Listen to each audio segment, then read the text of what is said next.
Okay, so till now we have seen the support of Java for collections, and we have seen this support up till Java 1.4. So we know the story, what was there in 1.0, 1.1, 1.2, 1.3 and 1.4. So let's revisit that document which I had given it to you earlier. So this is the history of Java collections. In 1.0, actually how many things were added? Only vector, stack, hash table, properties and enumeration were introduced to support the collection. 1.1 hardly any changes were there, but 1.2 massive changes came out, and a framework only was built so that you had a uniform approach of working with any data structure.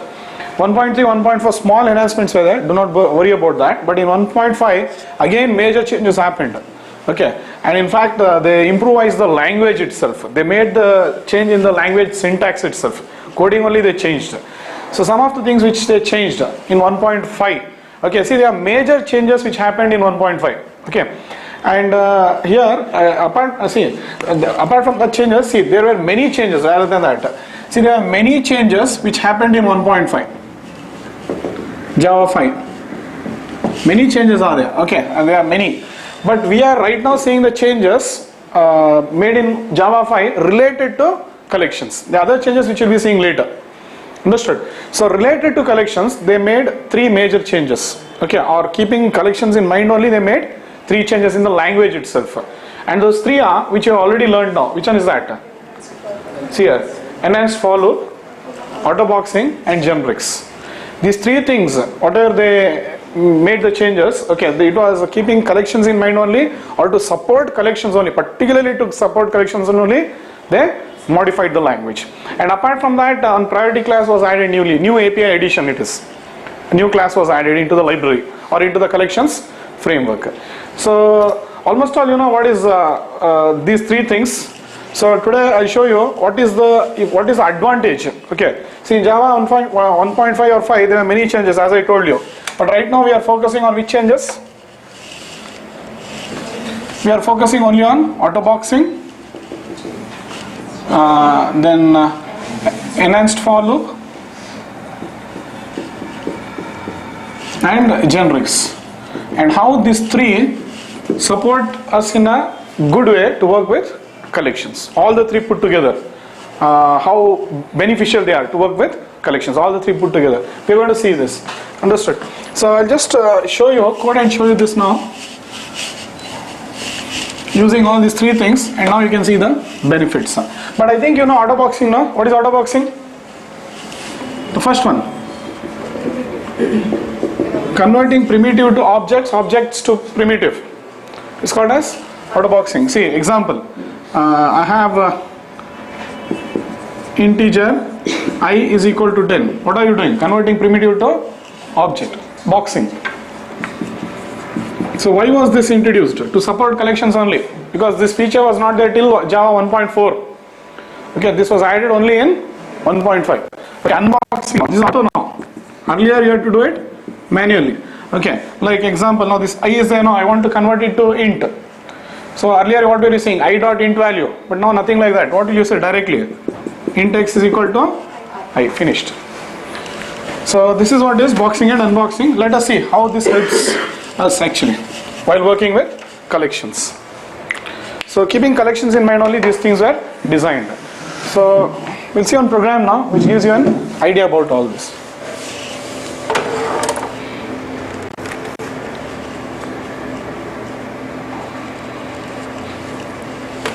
So today I will create a new workspace where we'll see all the changes. Today focus is only on which one? 1.5. Whatever changes they made in 1.5 to support collections, everything I'll cover today itself. Okay, whatever changes they made in 1.5. So for that I'll go to D drive, Eclipse examples, your month, Java examples, core Java. I'll create a workspace called as util packages.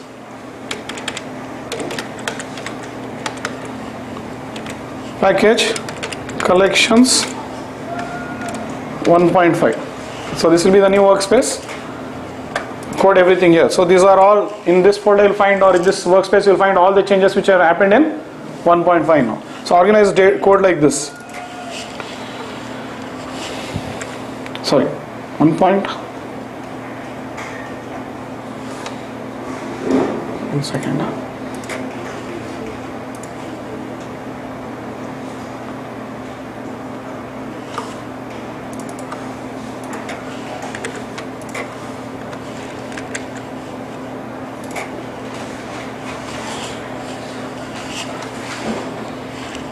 So new workspace.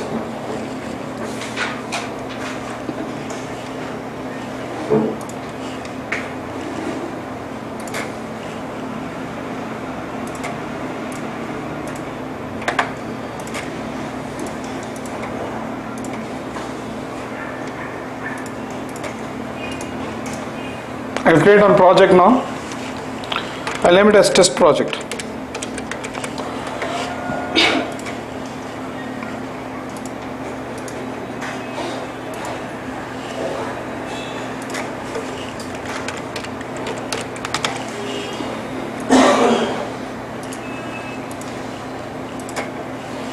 So I'll show you with array list how you are working with array list. I'll show you in the, anyway you know it, just I'll revise it to you and then you'll start seeing the benefits of using the support of 1.5. So array list non-generics demo. See, today array list is a generics class. It was re-engineered. Understood? So get the point now. So earlier array list was not a generic class. In 1.4 and all, if you see the docs, no, Java docs. See, today you see the docs.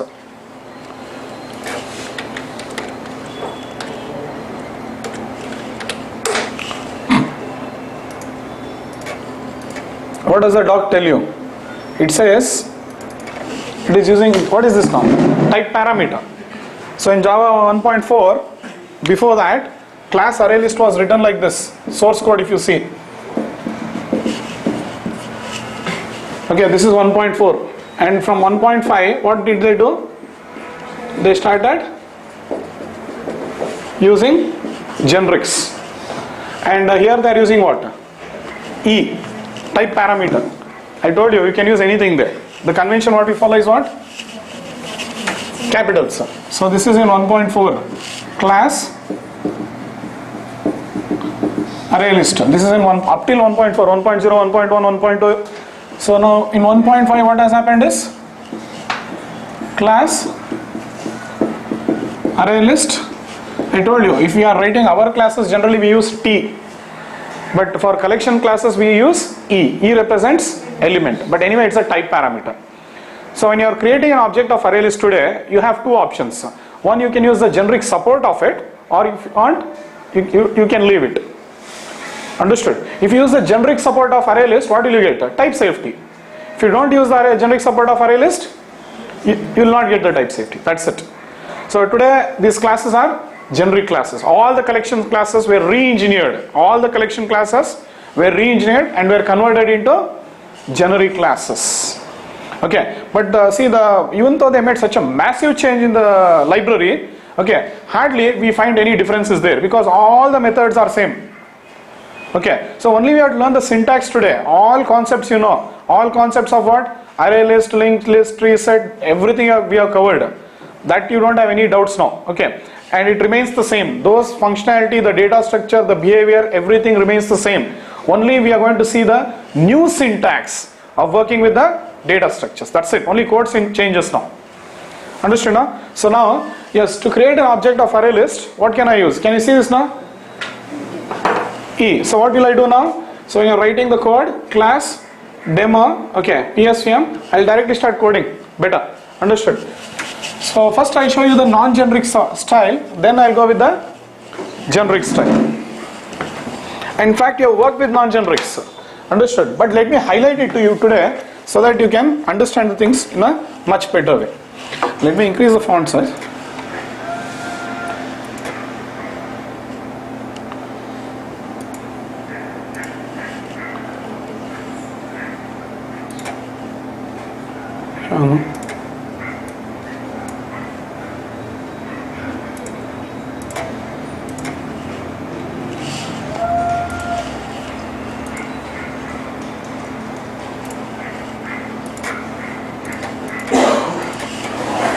Okay, say it's non-generic stack.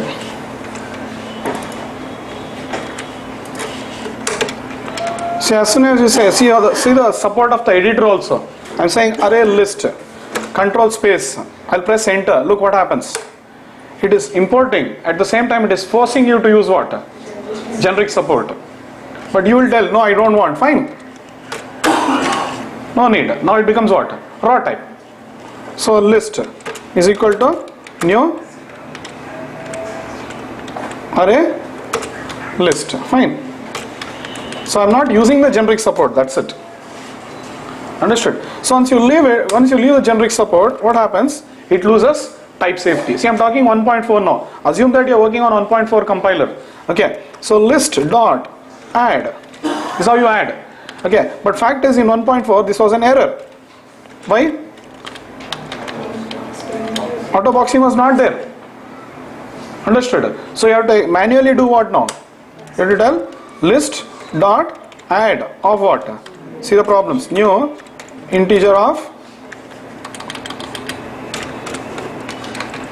some value 20. So you are forced to do these conversions because the collections can store only objects. They cannot hold the primitive values. So fine. So then if this is done, so I'll add more values. Some value like 20, 50, 10, 30 you can add. Fine, not a problem. But look, can you see this symbol here? Okay, you know what is that? You keep your cursor there. It says raw type. Okay, means you're not using the generic support of array list. You're using the raw type style of it. Raw type means it will not give you the type safety. This is the actual warning. In fact, the compiler warns you. Do not use it. Okay, but if you're interested, you can still continue. But you will be losing what? Type safety. Look at the warnings here. Problems. It will compile. It will execute. I'm not saying it will not run. It will definitely compile and execute. But the problem is, it is warning you. You are losing type safety. Better use it. Understood? So this is how it wants. Okay, now see. I'll print sysout. See, is there any error I'm getting? I'll not get any error. So it compiles but warns you. It is compiling but warning. Understood? But compilation is happening now. Okay, fine. Now next. So this is how you add. Now let's get the value from the array list. How do you get it? See here. This is how you work. List dot get. So I want to get the value from the, say, second index. Fine. But what is the return type of get? See, get. What is the return type of get? Object. So fine. I'll say second index. Fine. You'll get the value from the second index. But the return type is object. Next. If I want to use the subclass methods, what is that I have to do? Typecast. See the problems. Object E. Spelling mistake. Okay. So object E. Now I have to do typecast. Integer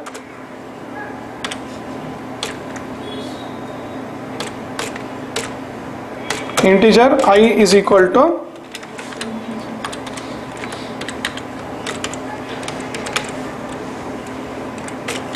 typecast. So apart from typecasting, okay, yes, now you can use it, but you can call all the methods and all. But still, okay, in 1.4, if you want to work with the primitive value of it, again you have to do unboxing.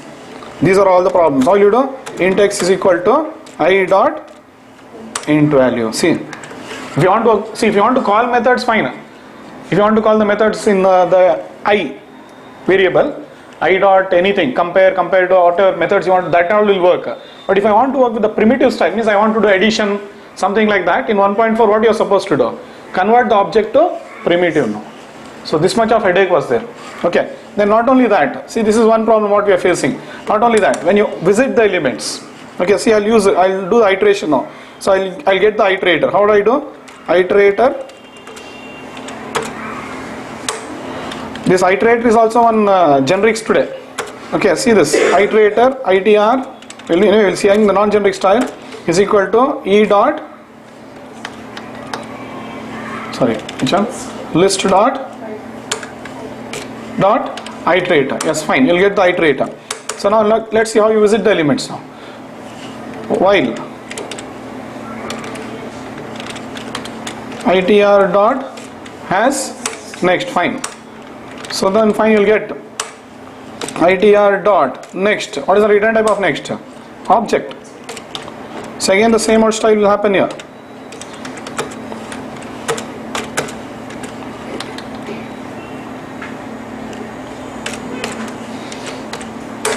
Okay, then again what I have to do? Typecast.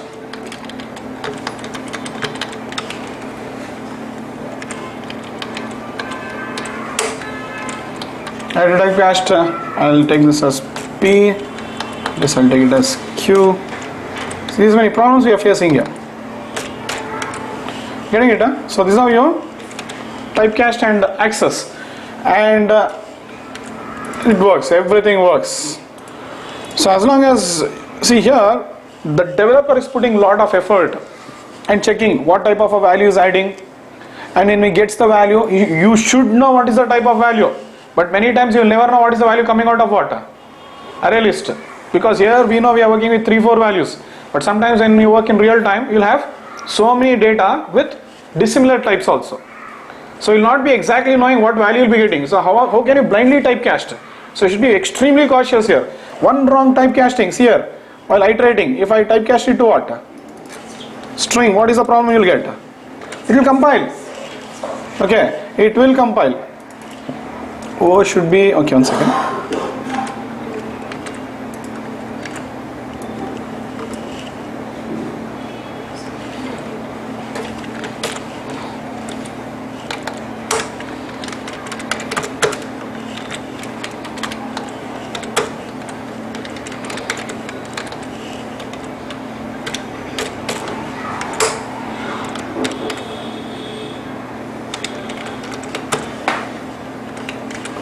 So it will compile. It's not giving any error. Then what happens? Class cast exception. So you should be cautious. Okay, supposingly, let us bring back our old code. Let me retain it like this only. Okay, we are typecasting it to what? Blindly? Integer. Right now it's working. Fine. Look at these problems now. It is working. But suddenly, somehow, one string value is added. Take like this also, any case. Now what happens? Again, class cast exception. It will allow you. So here we were facing the problems during runtime, and then we started to think what is the problem, where it is happening and all that. So the idea was, they wanted to make working with collection easy. That's it. So keeping this in mind, okay, see this, you will get the class cast exception now. Why? Because I am adding string. Reason is simple. Okay, because see, you added all integer, fine. So when you are adding string, it will allow you, not a problem, because it will allow, because it's storing all values in the superclass form of object. So it will allow dissimilar data. It will means it is storing the superclass form of object. And when you are getting the value and all that, you should be extremely cautious. Means when you add elements in your old collection classes, when you might add string, you might add integer, you might add double, whatever value you want. They go in as object, sorry, they go in the original style. That means if you add integer, it will go in as integer into the collection. Okay, if you add string, it will go in as string. But when you are getting the value from collections, that is where you are having the problem. Okay, see, when I get, how do you get it? In the form of object. When you iterate also, again you are getting it in the form of object. Why they are giving it out in the form of object? Because they don't know what is the type of value then. So that's why whenever you get the elements from the collection, they are giving it in the form of object, object, object. So you should be extremely cautious now. And what you do is, here you should be extremely cautious, and then you will do the typecasting and use it. Otherwise, means how do you become cautious? You will start using the instance of operator. If instance of, else if instance of, else if instance of. I show you that code also. Understood? And then you have to write your code. So it was becoming very difficult to work with collections. That is the reason. Let us see, okay, what they have done it in from Java 1.5. Let's see the support now. So new class, yeah, from here you start focusing now. All that you know, which I showed you. I just highlighted it you. That's it. Array list, generic stem. See this now.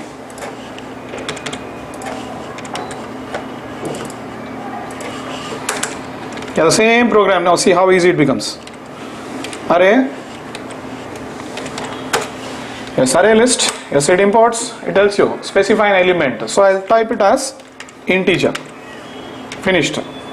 Means Yeah, what is that actually? This integer in angular bracket is actually what? What is the terminology? Type argument. It is called as type argument. We are specifying the type argument now, fixed. This list can hold what? Only integers. Brilliant it is. Is equal to new array list. Finished. Now we'll add. See this. Now we are doing what? List dot add of 10. What is this? Autoboxing. To support collections only autoboxing was introduced. Now I'll show you all the three. What I show you now? Autoboxing, generics, then enhanced for loop. All the three I show you in the same program now. See this. List dot add. Okay, 30.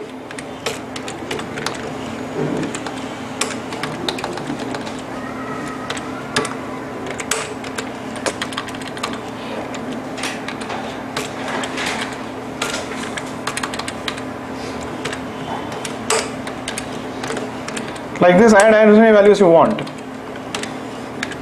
Okay, fine. And you try to add a string now. Yes, you see, it's very clearly telling you when I use add. Look at this. Second. Earlier, add method was showing what? Object. Now, what is the add method showing you? Integer. Very clearly, the compiler is only helping you. Sorry, the editor. The editor is only helping you to tell what? Use integer. So if I type now add, if I give a value of type string, finished, it will give me error during compilation time. So what is the advantage of generics now? Generics makes your collections type safe. This is the reason generics was actually added, understood, into your collections. So fine, it will give you error and you cannot use it now. So the problems which are occurring at runtime are brought into compilation time now. Good only now. Instead of struggling at runtime, we are actually facing that problem during compilation time. Better, because debugging at runtime is very difficult, whereas debugging at compilation time is more better. So that's the reason. So how powerful the compilers are, it is always an advantage to the developers. Understood? So this is how it happens. Now next, see this. List dot get. See the return type? Integer. So list dot get. Yes, so I'll say get of something from second index. So the return type is what? Integer. Integer x is equal to. Fine. And if you want, you can print. I'll directly print x. Just see this. So what is the answer it's printing? 50. The value in the second index is 50. Okay, so not only this, see this, still more brilliant. Int x is equal to, you know what, list dot get of 2. Still very brilliant. Unboxing is happening. See the word code. When you are getting, what you are doing? Object, then unboxing, then using. Here what? Either option. Either you want to take it out as integer, or you'll get it as it is giving you in the form of integer, but we are using unboxing. So typecasting is avoided now, and also unboxing is avoided. Typecasting is avoided because of generics. Unboxing is avoided because of auto unboxing. Understood now? Typecasting, why it is avoided? Because of generics, because what went in as integer is coming out as integer only. So typecasting means generics avoids typecasting and all that. Understood? And it also avoids class cast exception, because if you do the wrong typecasting, class cast exception will occur. So generics avoids typecasting, means it gives you type safety. Apart from type safety, it is giving you the support of what? Type safety it is giving you anyway. Then no, you are not typecasting. Type safety, no typecasting, no class cast exception. Errors are reported at compilation time. So these are the benefits of using generics. Understood? And this support what you are seeing here is unboxing. Understood? Yes. Now let's see how do you visit the elements. So they have provided you which one? The for each loop. So let's see. See, simply type for. You don't have to type it full now. Editor will help you. For control space. Scroll down and select for each. For each. Press enter. Already your code is ready. Just use it. You know what is for enhanced for loop now? In enhanced for loop, what is the syntax? The syntax is this. This can either be a collection or array, anything. So list is what? Collection. So one value is retrieved from that and actually put into what? This variable. So let me name that variable as I so that it will be easy for you. So from the list one element is pulled out and got into I. That's it, direct. No need of iterate, reiterate and all that. And here it knows the values in your collection is of type what? Integer. Directly what I am going to use now? Use it, SOP, over, use it. Means I am printing, you can start using it.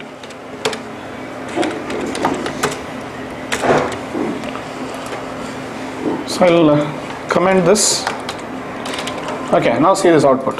I am just showing you iteration output. All values are getting printed now. Much better now. Now see, not only that, I show you one more iteration.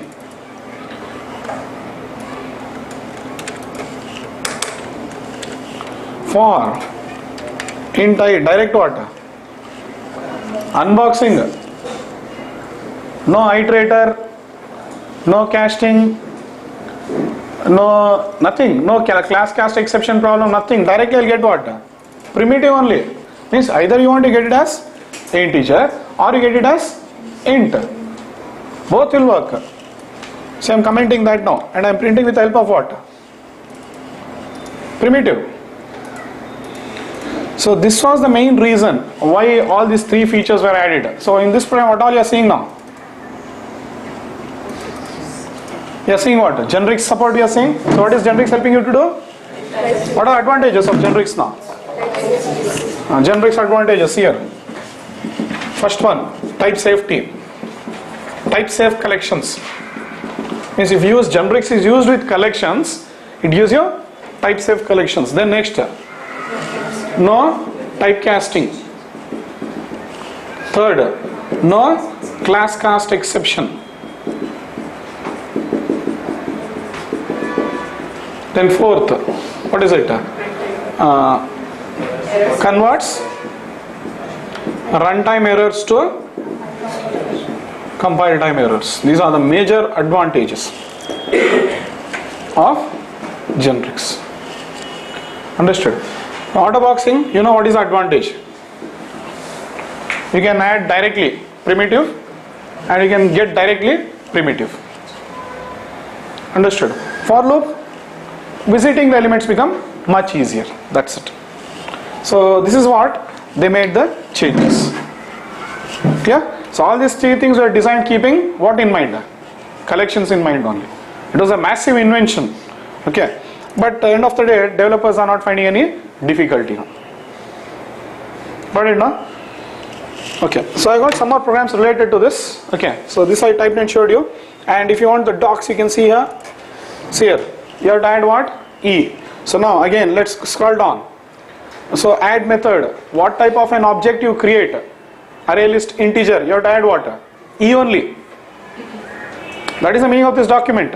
You should understand how to use the document now. Then next, get. The return type of get is what? E. Means what element you added, you are getting the same element. Are you understanding now? Return type of get is E. So, see, majority of the time in the library now when you are using the Java library, generics is extensively used with collections. Other places very rarely it is used. Understood? But it is massively used with or extensively used with collections only. So that's why you should know how to refer to the talks. Okay, are you clear with this? Fine then. So like that you start understanding more of generics. So generics is a subject which is learned with experience. As you go on coding now, you start getting a clear idea about how to use generics. You don't have to worry, you will get adjusted. It's only a matter of what? Syntax change. Okay, now I'm going to show you how to work with all the collections with generics. So all the collections you know, you don't have to worry. Only what you have to learn now? Syntax. Only syntax you have to learn, nothing else. Clear? Okay, so to show you that, I got some examples already here. So what I'll do is, I'll import them.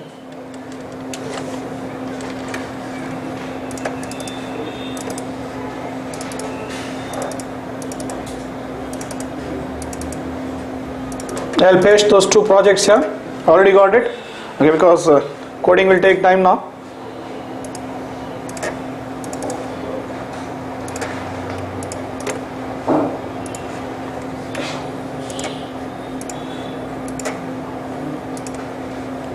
Anyway, that folder will be always selected. You don't have to worry, just say OK and say finish. So these projects will come here now. Yes. See the old problems now. I'll just show you the first program now. So all the programs what I'm showing you are there what? Java, see.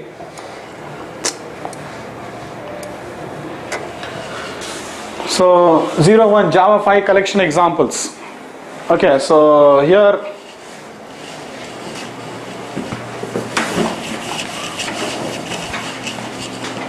okay, so let's see the first program. Yeah, this is the problem with, I'll just one more example I'm showing you. The problem with old style of working in Java 1.4. See, you're creating, it's giving you the warning, okay, and telling you are using raw type. Raw type, see, will not give you type safety. So that's why it is allowing you what? Dissimilar type. And once it is allowed, now what I have to do? I'll get the iterator. Now see, visiting the elements, headache. What you have to do? How will you typecast now? No, that's a big headache now, writing conditions. So this was the problems faced by developer. Understood? So that's how the problem was. I think it will work because here all the things we have written correctly, it works. But developer was taking full care for this. Understood? And you should think and code. But now don't think and code, blindly you code. Compiler will be helping you. Understood? This is the first example. Okay, now come to the second example. Here we start using all the three. Same thing what I showed you now. So we are using the generic support. This is what? Autoboxing. Yes. Type safety, you cannot add. And enhanced for loop or for each loop we say. For each. See, this is an error. You cannot add what? String. Just compare it. Two programs. Automatically you start understanding why they introduced these three new things into the language. Done? For each loop means it will get you the value. Now, do you think for each loop is good or iterator is good? Question is that. See, this is excellent. I'm not telling no. Okay. But the thing is, you can only read values. But iterator helps you to do what? Remove an element. List iterator helps you to do what? Remove, add and update an element.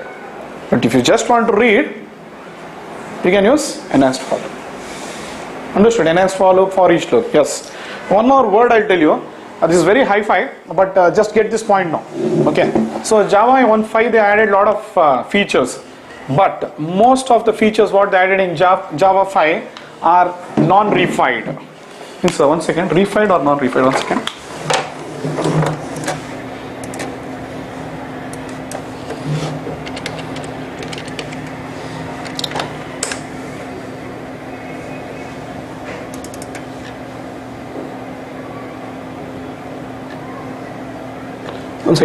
I mean to say that, see, the Java 5 features are not available in the .class file. That's it. See, I'll show you the .class file now.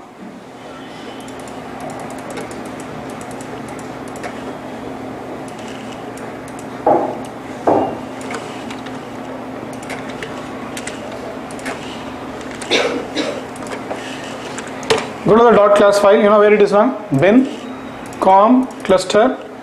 Okay, then I was opening, this is the second program what we are seeing here. Open with, you decompile and see. See what is the code you have written? Like this. Integer, and you added all that. And you have used enhanced for loop. But in fact what is up? Type erasure. So everything is removed. Generics is removed. Boxing, unboxing, everything is removed, and then even your enhanced for loop has got converted to what? Legacy style of iterator. So compiler will do it. And this word, they use one word actually. I think non-refined means what code you write in source code will not be there in refined. Refined means will remain. Understood? Now that's where I'm getting confused. Refied. Anyway, this is very high level. Refied and non-refied.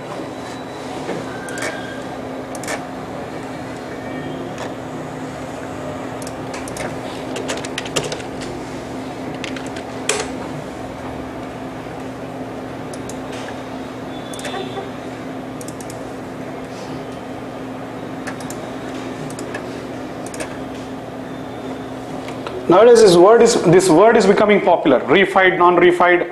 Okay, I mean for you it is not that important, but for real-time people who are working in industries, this is a very important word actually.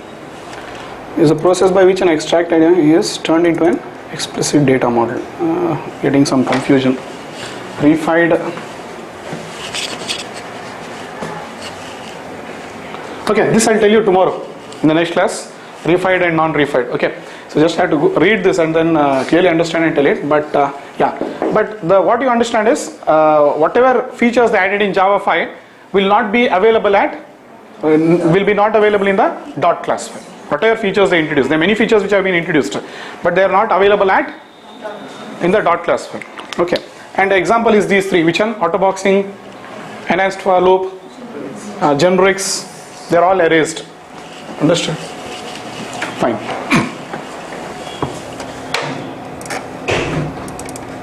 Fine, that's the example. Now don't worry too much about all this. Just start coding. That's our work now. Our work is finally what? Just write code. Now see this. You can use generics with what? String. Understood? You can use it with string. Then you can use with what? See here, if you want dissimilar, fine. Make it as what? Object. Now it will allow still dissimilar data. If at all you need the support of generics, like this you can do. Fine, still it works. But returned here when you are getting the value, what is it of type? Object. Okay.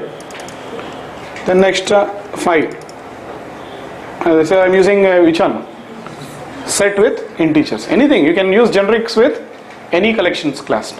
So concepts you know now. Only what you have to understand. The new syntax of coding. Done? Some more programs. Fine. You can use it with map. Maps are also today supporting generics. What are these two now?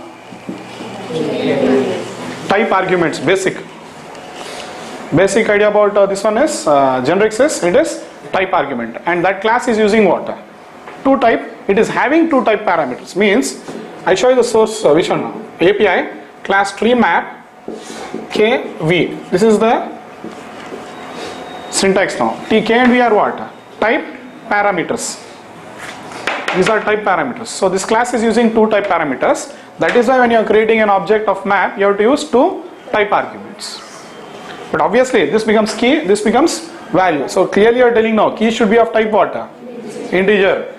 Value should be of type what? String. So you are again making it type safe. Understood? If you want, you can go to the docs and see here. So this is the convention followed in which one? For generics, this is the convention followed in collection classes. For single value, if you are adding elements, they use E, caps E, and for maps they will be using KV. See that?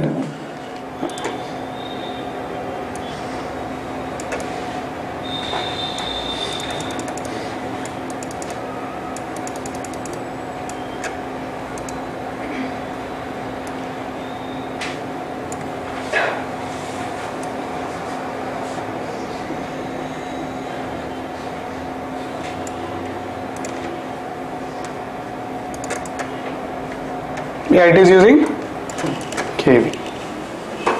Done? So that's the syntax. So since slowly you start understanding all this. No, when you start using, see 2 days you understood something, more you code, more you understand, finally you'll become perfect with that. That also you don't have to worry. Okay. So these are the things what were introduced, and yeah. So fine. So now this is fine now. So now let's see how to use generic classes as arguments and parameter. That is very crucial. Okay. Are you clear with all this now? So now which are the generic classes? List, set, all these are generic classes. Now generally you'll be using them for what? As arguments and parameters. Means you'll put all the values into an array list and send the array list as what? Argument. So you should know how to write methods now using what? Generic classes. So this brings us to the concept of what? Wildcard arguments, which we covered in the generics. Okay, so you should know the difference between bounded type parameters and wildcard arguments. Bounded type parameters are used for what? For specifying type parameters.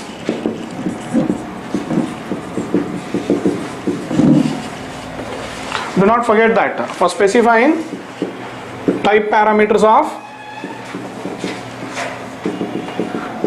class and methods also. I had written now in one method what? Void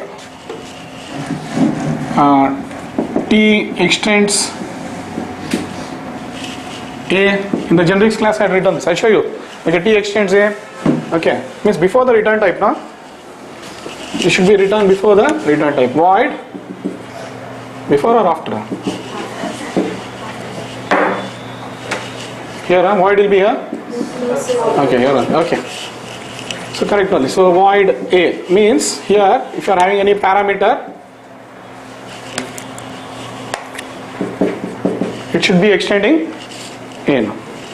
So bounded type parameters is used for one with method, or you can use it with class like this. Class means if you are having some hierarchy like this. Okay, let me tell like this now. There is some hierarchy. Animal, dog, something like this you are having. So I want only M1 to accept what? Animal and subclasses of animal. So that time I'll tell T extends animal. So this can be a non-generic class. Example. This is a non-generic class, but method is generics. Understood? So then supposingly I am having one method called as fun, and there I want to see if I write something like T. Now fun object can be created with what? Any class, any type argument, but I want to restrict. So that time I will say T extends animal. So this is what you mean by bounded type parameters. I show you bounded type parameters with class, and I show you bounded type parameters with method. Okay, so fine, this is done. So but fact is we start using generic classes. These classes, this is a generic class now. List is a generic class, set is a generic class. Like that we have got so many generic classes. We start using them as arguments and parameters in methods. So that time what happens? See, wildcard arguments. We give they are giving you support of wildcard arguments. Okay, used for specifying arguments in method. Slowly you'll understand arguments in method for parameters, I can say.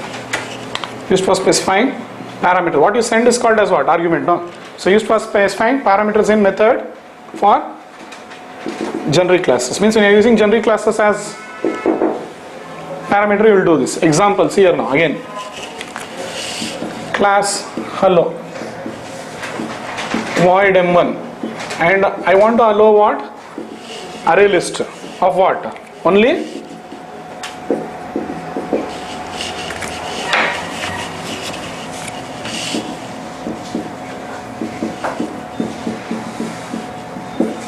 I want to allow array list of only dogs. Question mark extends dog list. So M1 a list is the parameter name.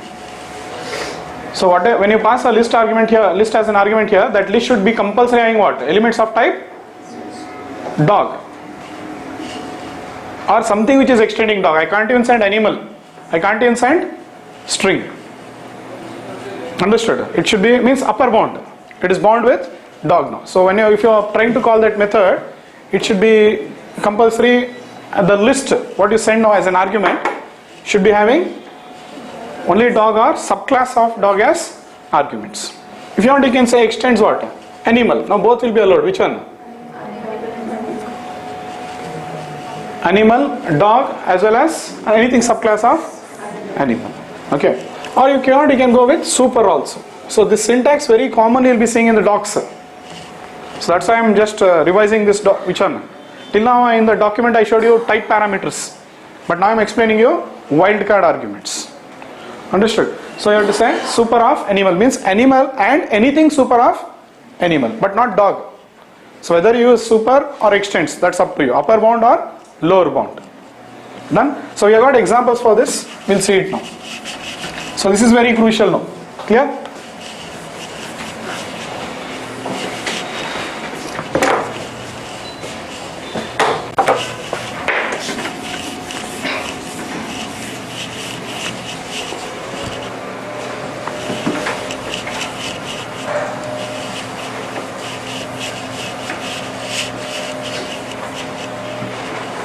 Just keep coding. Slowly you'll get the grip of this. Understood? So you need hands-on experience here. Seeing video, understanding will not help. Finally, end of the day, what you have to do? Code only. Understood? Only then your doubts will start getting clearer and clearer.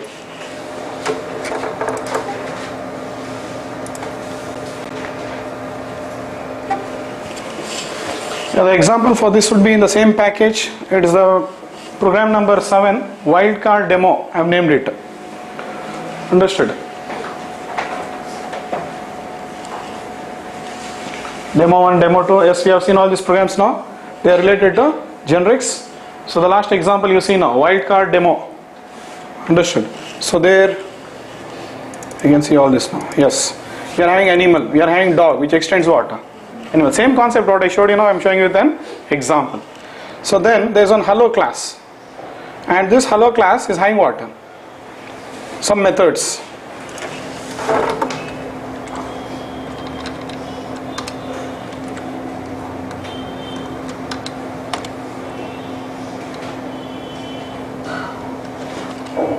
Yeah, some methods it's having. Look at all the methods now. It is unbounded. Means you can send a list with any arguments. Yes or no? String, object, dog, animal, everything is allowed. It is not bounded, unbounded. List with any data. Here, a list with anything which is subclass of animal. You cannot send array list with anything here. Means you will finally have an array list now. You will have an array list now. You are trying to send that array list as an argument to this method. You can restrict it. When? During compilation time only. Because sometimes you will be writing a logic assuming that you are getting of type animal. But suddenly you send a list of strings, what will happen? Runtime problems will occur now. So this is their idea. Understood? Why they are providing you all this support is not to trouble us, to support us. Little initially, you see this. Now when I am calling this method, I will have an array list now. Array list is equal to new array list. Okay, list dot add of what? Strings I am adding. I am adding strings. Then I will create the object hello h is equal to new hello. I will say h dot m1 of list. But I have written the logic assuming that it is to be of what? Animal. But you are sending what values there? String. This error will be reported at compilation time for you. In 1.4 this was error reported at what? Runtime, because you are not using this wildcard support. Simply you are writing what?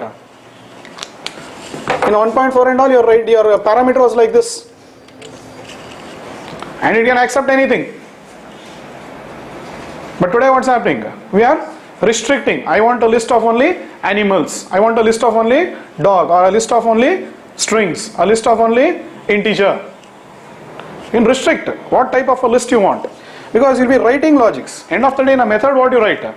Logics. So here you don't want to take the trouble of doing typecasting, checking, class cast exception inside the method. You don't want to take all the trouble. So that is the reason they are giving you the wildcard support. Clear? So understand this. Slowly you'll get the grip of all this. Understood now what is wildcard argument now? Yes. So again it will become clear. Last class you might have little doubt, but here now it's getting more clarified. More I use, more it will get clarified.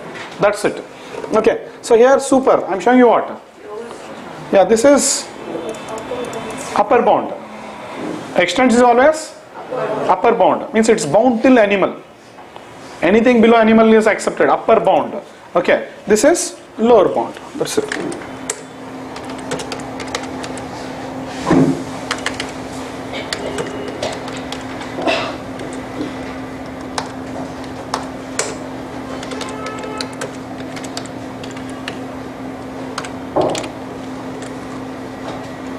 And this one is, there are three types of wildcard arguments. Unbounded wildcard argument, upper bound wildcard argument, lower bound wildcard argument. So this is the new syntax. Autoboxing is easy, enhanced for loop is easy. Generics, little effort is required. That's it. Yes, now see the same concept now. I'm having a list here. This is a list of what?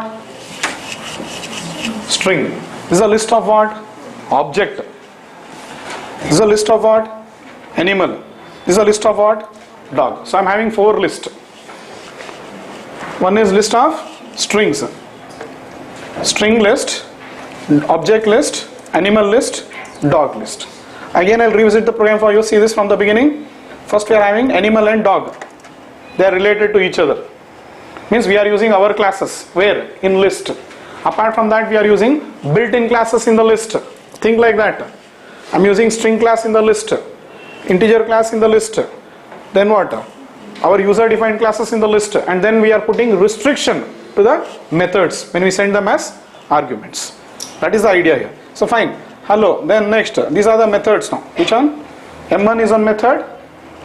Yes. M2 is on method. M3 is on method. 3 methods you have got. Now, start seeing the support now. 4 lists you have got. Yes. And I'm calling the M1, it is unbounded. Yes or no? You should get the idea now how it works. It is unbounded. Yes or no?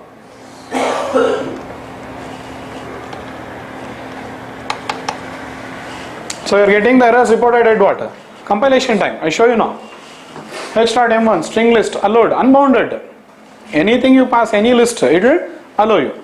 Object list, animal list, for M1 method, it will accept.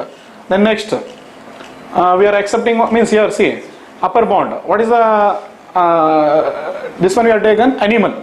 So since it is animal, I cannot send string also. I cannot send superclass of animal also. Which one?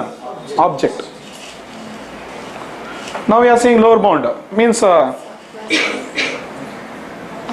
what is the limiter again? Dog. It should be super to dog. Dog and super to dog. So I can use what? Object, animal, dog list. Understood? Super means lower bound. Getting it now? Super means lower bound. Means, sorry.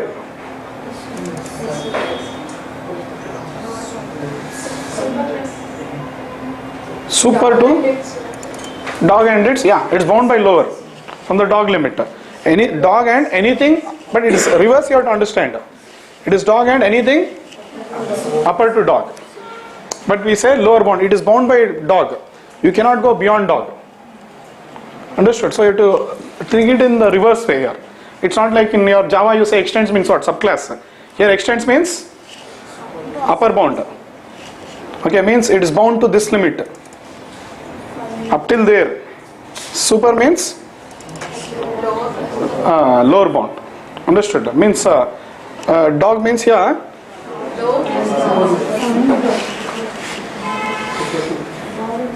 Up till dog you can use. From superclass, from object, anything till dog you can use. This is the hierarchy. Done? So this is what is generics now. So you remember this hierarchy now. Object, animal, and dog. And here you have string. This is the hierarchy. Yes or no? So now you start understanding what is bound. String is a subclass of object. Animal is a subclass of object. Dog is a subclass of animal. Animal is so when you have question mark, unbounded, everything is coming in now. Understood? When you have question mark, anything can come. But I say super of dog, dog and super class of dog. Means dog is allowed, animal is allowed, object is allowed, but not string. Then when I say extents of animal, okay, anything which extends animal is allowed. It is bound by this limit, but it is called as upper bound.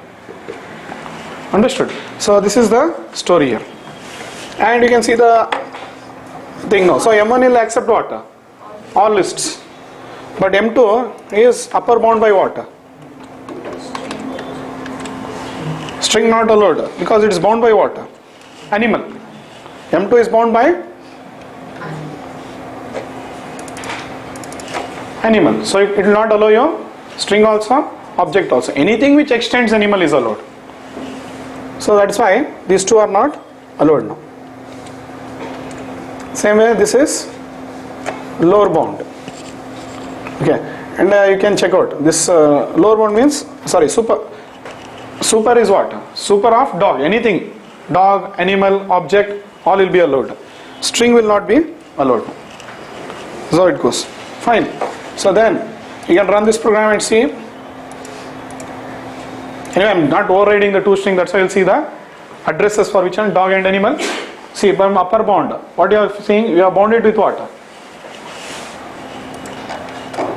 See, unbounded, it will allow all the objects. Which one? Strings, integers, means object. String, object, then animal, then dog also. All the four unbounded. In upper bound, we are bounded with animal, so that's why only two are allowed, dog and animal. And in lower bound, dog, animal and object, but not string. Okay? So this is how it works. Just practice this. Okay, so this is completing what? If I give the notes, these are the features which were supported in, added in 1.5 to support collections. Advantage or disadvantage, you only tell now.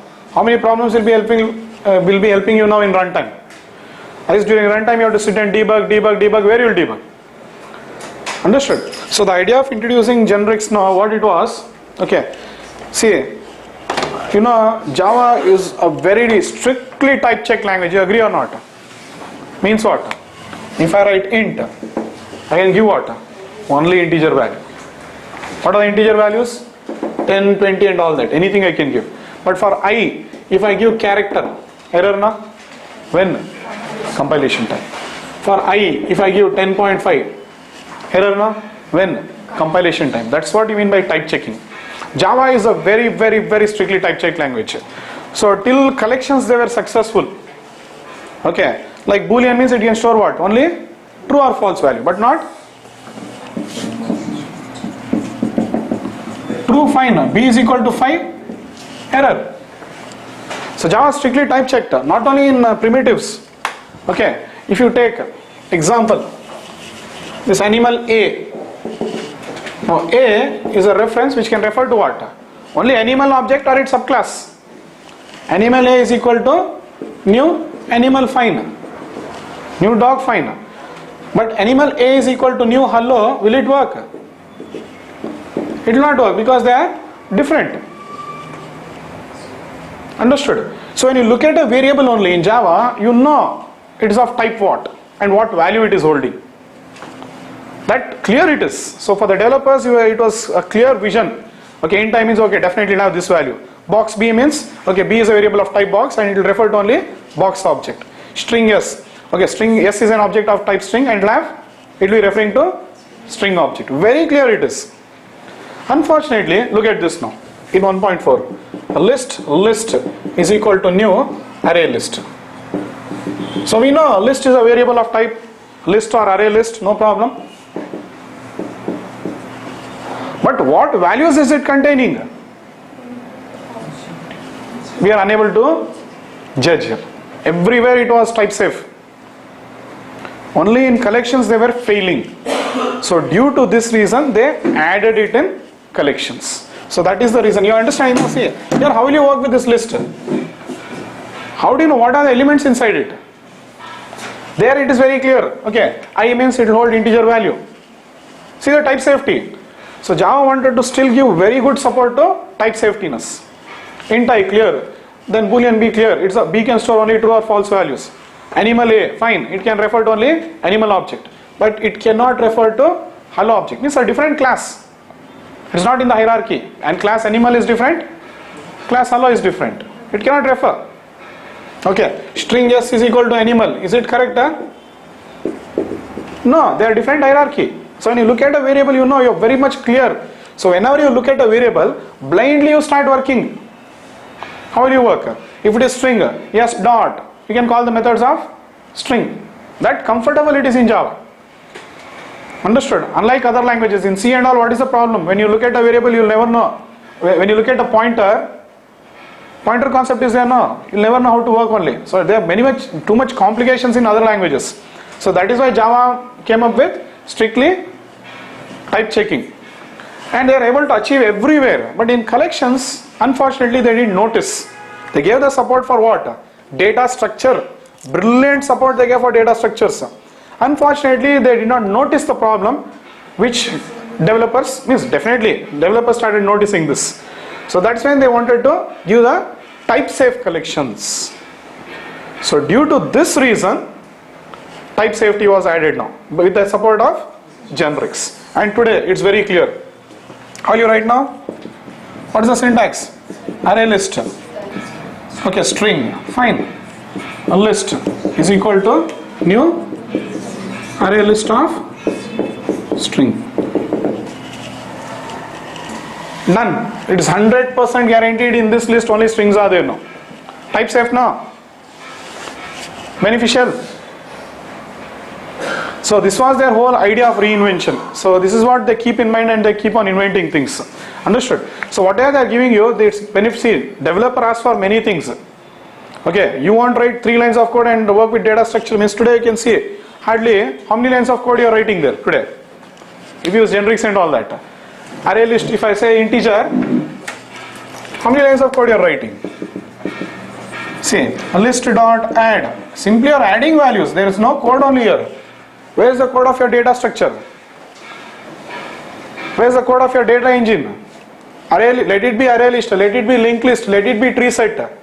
So easily you are working with data structures. On top of that, type safety. It is guaranteed that in that data structure only these values are present. And you got the enhanced for loop for int x colon what list finish. See, imagine such a massive revolution of data structure has been simplified into what level in Java? Visiting the elements. You add how many elements now? 2 lines of code, 3 lines of code, you are working with what? The most powerful data structures in the world. Unimaginable. So that is the support we get from the library. Are you clear with this, sir? You are understanding the support given in the library. Otherwise, in other languages, what you do? You have to study the data structure, build the data structure, means build the data engine, write all the logics, then you have to use it. And who knows how good it is? Because you write always the best algorithms. Yes or no? We developers, you know what kind of logics we write. So it's not going to be very efficient. But here I have got the best efficiency, built-in library, and such a easy way to work with any data structure. You want to work with tree set? Fine. Just remove this. Tree set now. Fine. All the values are stored in what now? Same code. Nothing changes. That's why we call it as a framework. It's something like what? You learn once and you can apply it to all the data structures. So to get adjusted, it takes time. Okay, and it is always you learn it with practice, not by listening to classes, okay, and reading books and all that. You have to code. First coding, see the errors, then you will know how to understand all this. So process is very simple here. Only the lack of effort is the problem. What generally people do know, they will not code in the beginning. Suddenly they will start come and coding in what? This class means. How is it going to be possible now? Obviously they will tell what now? Difficult. Now if you tell this is difficult, writing 4 lines of difficult is very difficult for you. Now you are not fit to be what? One engineer only. As simple as that. Writing 4 lines of code. Tree, you are working with a tree structure here. You want to work with hash structure, fine. Hash set, h set is equal to new has set such powerful structures given to you today in such simple way in Java. Understood what is type safety and all that now? Okay, so this is how brilliantly they are organized. Okay, brilliant support is there. We don't have to worry. Just when you're writing your application now, you concentrate on what now? Not on data structures, not on data engines. We only concentrate on what? Domain logic, business logic, application logic. So all these things we are eliminating. Understood now? So see, this is the simplicity today. Means why I told you all this is to justify things are not difficult here, things are very easy here, only our mentality of learning it is wrong. Okay, people tell Java is difficult. Now what in Java is difficult, you tell me here. See the second example. What in the world is difficult for you here? Okay, I'll open the which one? Okay, see, in C language you do this. Prepare one type safe for data structure, let me see. Using what? Hash table as the data structure. Nothing we are doing here, this code you forget it, it's all about filling values.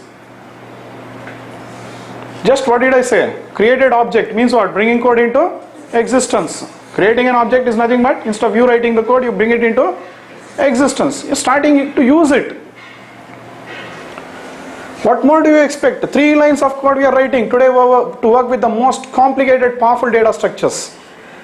So this is the idea of data structures and the support given to you by Java's library. Because we are coming to an end of it, I am just summarizing what we have learned till now. Understood? Fine then. Okay, and some notes related to Java 5 you can take. New features in Java added in Java. The same what you saw earlier. Which one? Document is there now. I am explaining this document now. Enhanced for loop, autoboxing and generics. And what?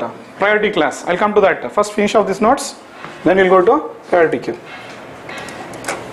Yeah. So autoboxing is a process of converting primitives to objects and whatever automatically. Understood? So this is a definite interview question. That's why I'm stressing on this class so much. Understood? These are all definite interview questions. So what are the new features added in Java 5 to support collections? Definite interview question. Okay. Earlier boxing and unboxing was done explicitly by the developer while adding and removing a primitive from a collection. But now what happens? Because all collection classes cannot store primitives and can store only objects. Autoboxing especially helpful when we put values in collection and retrieve values from a collection. We will not have to do the conversion and casting. That is the support you are getting of boxing and unboxing for collections. Next, enhanced for loop. What is the support we are getting? See this. Now this can be anything. It can be an array, it can be array list, it can be any collection or array, anything. So enhanced for loop. But remember, in source code, in the byte code, what happens? It is converted to iterator only. Means most of the things what you type in Java 5, the features of Java 5 do not exist in byte code. The features of which on Java 5 do not exist in byte code. For that they use the word refined or non-refined, that's it. Understood? Fine. This is called as, it can be a collection. Yeah, I have written the syntax here. For data type. See, this is the data type. Your variable name. Or it can be a collection, or one more is array, normal array, you know, no? Int array. That I already covered. How to work with this enhanced for loop with arrays, I already covered it for you. So directly you'll start getting the values from it. Lastly is the generics. Yes. Such a massive subject, but an important subject. Okay. So generics provides what? Type safety to collections. Earlier to Java 5, the collection classes can work with any type of object. Okay, but after the introduction of generics in Java 5, collection classes can now be used with type safety. Earlier they are not type safe. You understand what is type safety now? Int I is equal to 10, type safe. Same way array list of string, finished, type safe now. So when you look at a variable only, you should know it is having what type of values. Understood? So that is the benefit now. So after the introduction of generics in Java 5, collection classes can be now used with type safety. Yes. See, also this is the most important point now. Also earlier to Java 5, all collection classes were non-generic classes, and from Java 5 all classes were re-engineered to become generic classes. Yeah. Then next, problems without generic. You see the list of all the problems. When you are adding an element into a collection, compiler ignores the types and allows what? Different type of elements into the collection.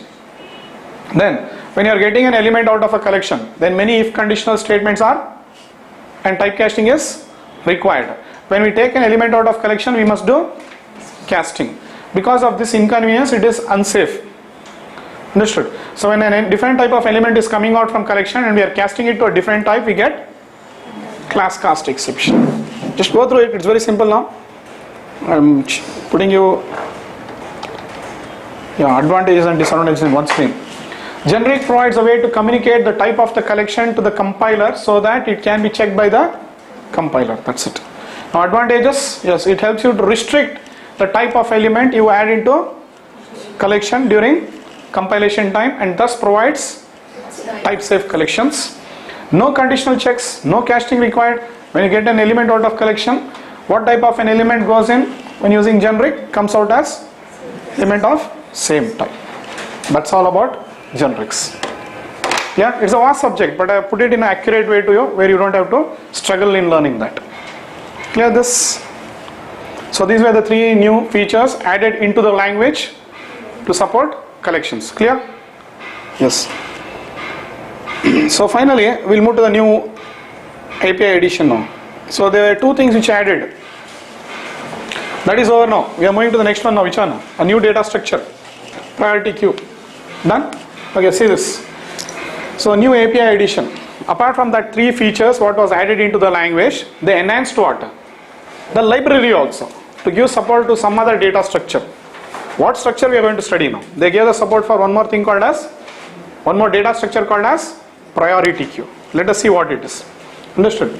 So from Java 5, collections framework has mainly 4 categories. Earlier how many categories were there? 3. In 1.4, up to 1.4, there are 3. List, set, map. Queue was added in 1.5. So the diagram what I have given you in the doc is a diagram of 1.5 and above. Clear?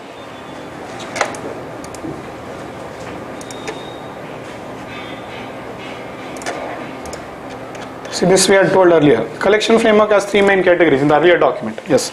So now see, coming to this hierarchy, you can notice now, where does PriorityQueue stand? Half of the ideal gate, a little. Okay, because it's a framework. So when you see what it is extending, implementing, rough ideal gate. Okay. So PriorityQueue is implementing queue interface. So queue is an interface, PriorityQueue is a class implementing that interface. So obviously one thing is clear now, it will not support what? List iterator. It will support only what?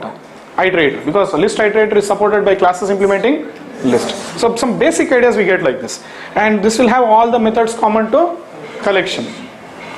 Understood? Like that some things we'll see. Okay. Now see, first thing you have to understand is, first little you understand the structure, data structure here. There is something called as, there are many types of queue. And that is the point here. So many people think queue means what? First in, first out. That's it. Okay. But fact is there are many types of queue. Okay. In first in, first out what happens? Or this is called as a basic queue. There are many types of queue. Okay. Basic queue. Then you have got priority queue.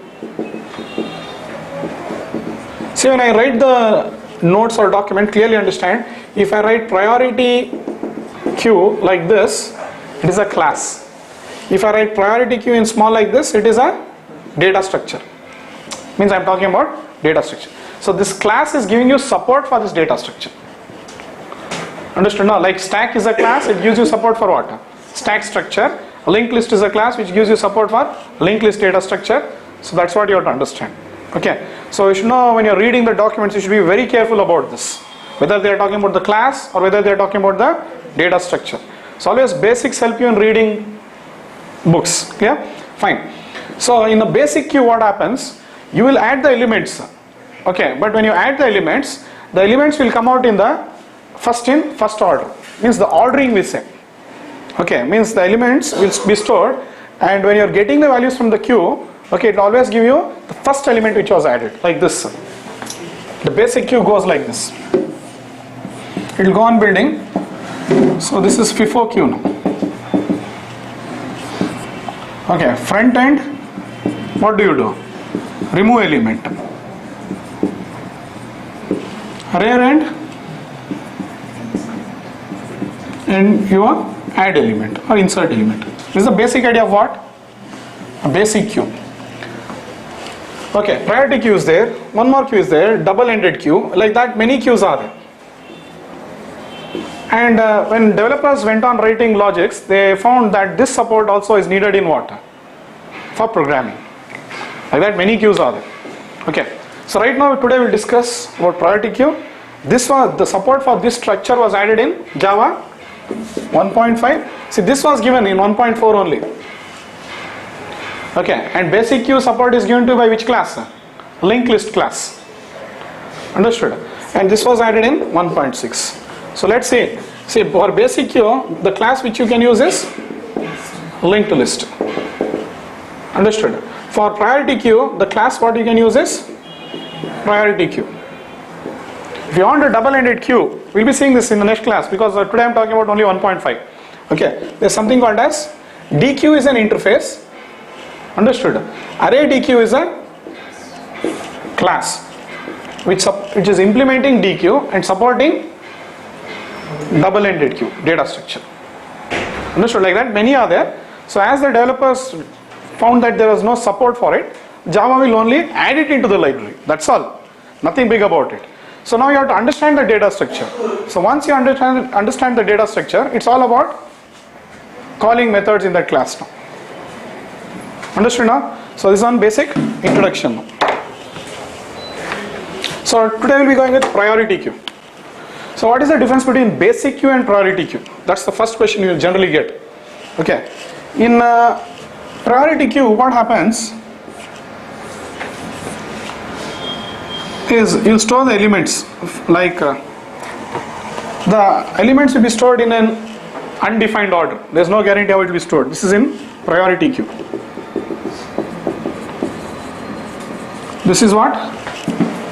Basic queue. This is priority queue. Okay.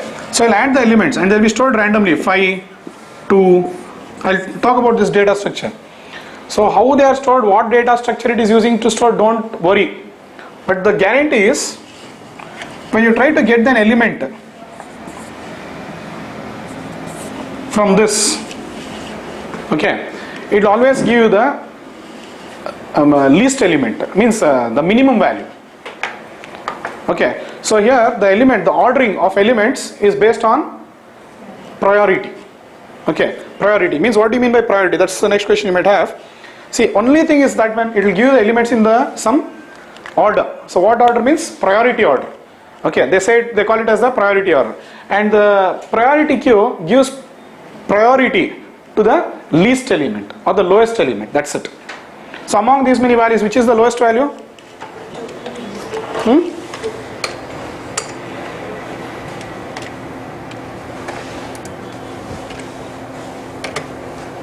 So among this, so first when you're getting the value, it will give 2, then when you get the value, it will give 4, then when you get the value, it will give you 5, then when you get the value, it will give you 9, like that. Default, it will give the values like that.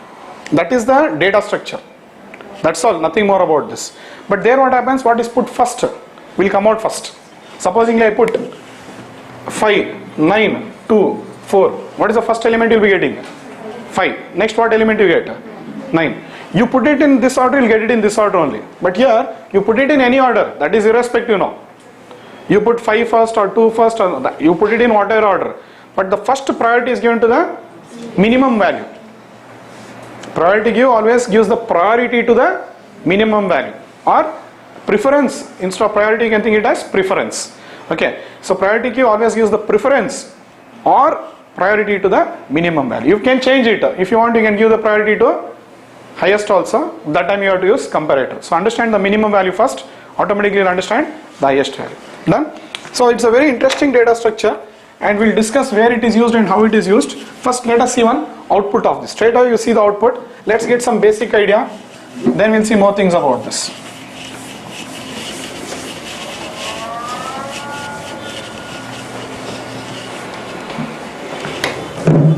Yeah, these examples are there in the next project 02 priority queue. Yeah, first in the first basic example, okay, here I'll show you some simple operations using what? Collection methods. You know collection methods now? Add, contains, remove, because it's implementing what? Collection. So yes, we see that. So and we are using without generics now. From next program I'll go with generics. Yes. So I told you it has to give it in the form of priority, like 1 has to be given, 2 has to be given. So obviously you can't add dissimilar elements here. Yes or no? If I add the integer, what will happen? How it will compare and give you? Understood? You cannot add null value. So that's the reason, that is the behavior of the structure. That is why it will not allow you what? String values, null values and all that. So priority queue, I can add values. Okay, once you add it, you cannot add what? Dissimilar. Anyway, if you don't use generics, what is the problem? It is not type safe. It will allow it. You will get the error during runtime. So understand that problem. So that's the deliberately I am showing you an example. And compiler is also complaining here. What? Raw type. Understood? So you should not get that warning. See to that you never get that warning. You saw now? Actually see here. In the generics when I used, the third example, am I getting any warning here? Generics. So you should not get that. But here what is happening? Raw type safety, raw type, it goes on warning you. Understood? So compiler means the editor, compiler is doing that and the editor is reporting it to you. Fine, anyway, so after adding this, so I'll print all values, I'll print. Just see how it will print. I'm commenting, again I'll come size.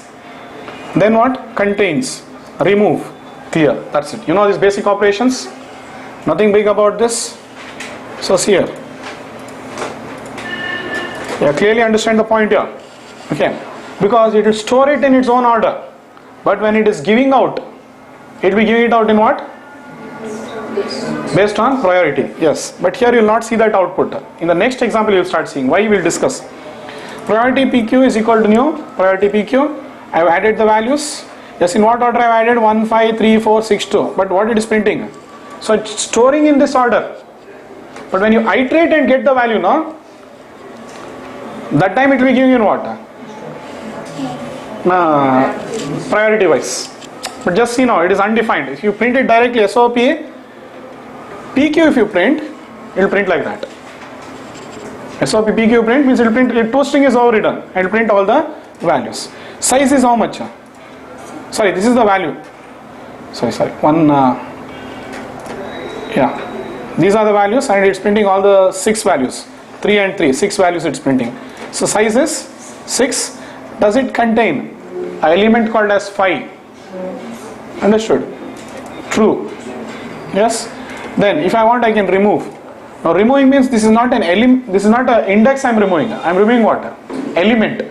So the element called as 4 is removed. And after removing you can see is there 4 here? No. Then after that I'll call clear. Are there any values in the priority queue? No. Clear this basic? Okay. So once this is done, next we'll go into the next example. Yes, from here focus. We'll talk little about the data structure. See here I'm using generics. Okay, 1 second. I didn't show you if I add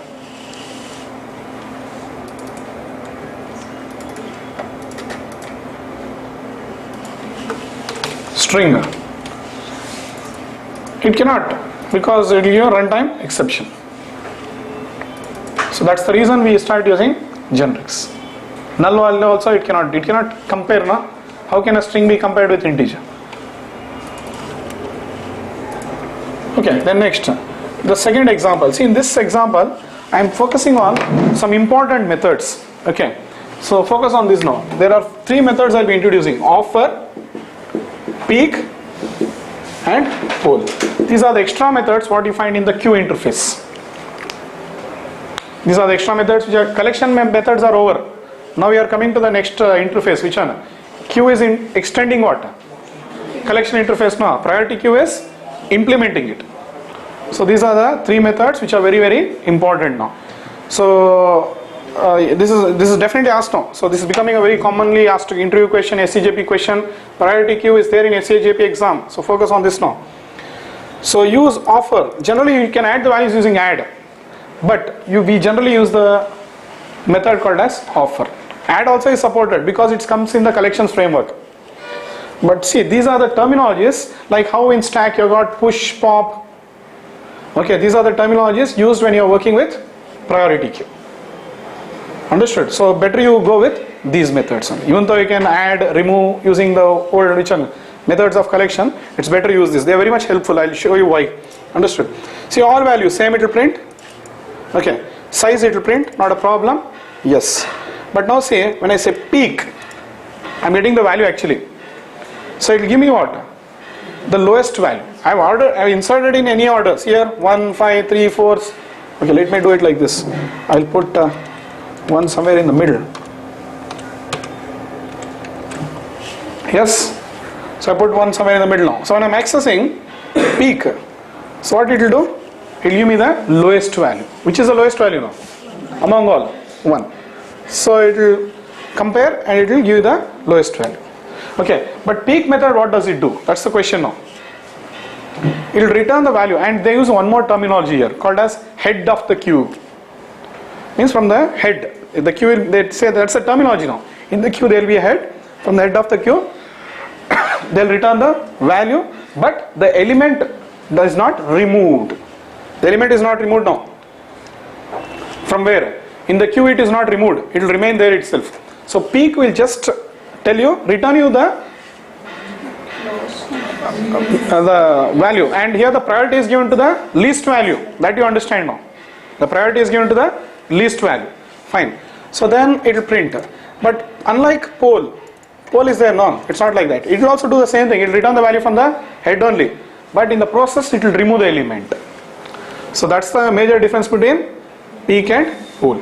Peak will only give the value and does not remove it. Poll will give the value and simultaneously it removes the value. I have written it here. See here in the comment. Peak will return the value from the head of the queue but does not remove the element. Understood? Poll will return the value from the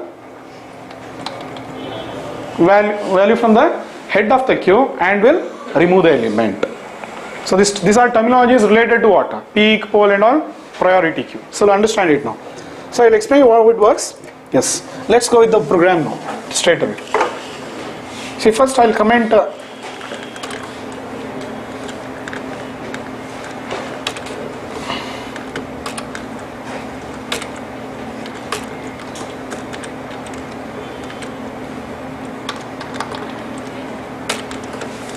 yeah. So all the elements have been added and I print. See in what order it prints. See, when it is printing, I put the values in this order, 5, 3, 4, 1, some order I put. So I print SOP PQ, what is it printing? Some order it is printing, we don't know what order. Understood? Then, so when you print the size, it prints you 6, fine. But when I say peak, which is the first element it is giving you? 1. Understood? It will give the first element as 1. This is the way I have inserted, focus on that. But it is giving you the lowest value. If I remove 1, which is the next value will be given now? By chance, if 1 is not there. Peak will give the value of 2. It gives priority to the least value. Head of queue is 2. Okay. So let us remove that. Yes. Now one more thing. After saying peak, it will give me the value. And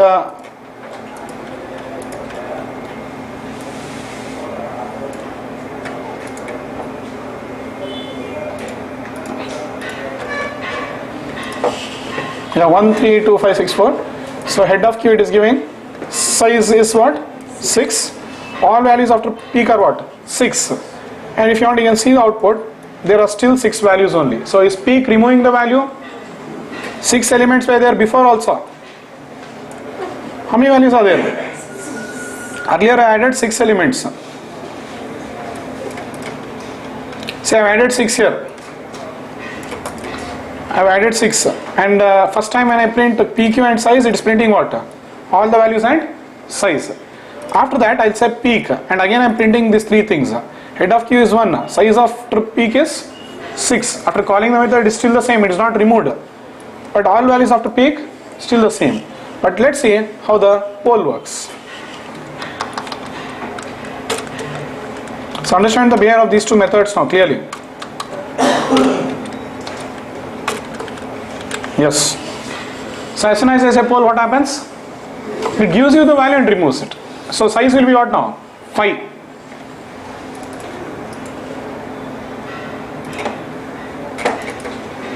See, there are 6 first. Head of queue it is giving you, but afterwards if I print size, it is printing you 5. And these are the values after removing. Means I removed it with the help of not remove method, poll method. Understood? And all values after poll are clear? Okay. See, again I'll continue executing what?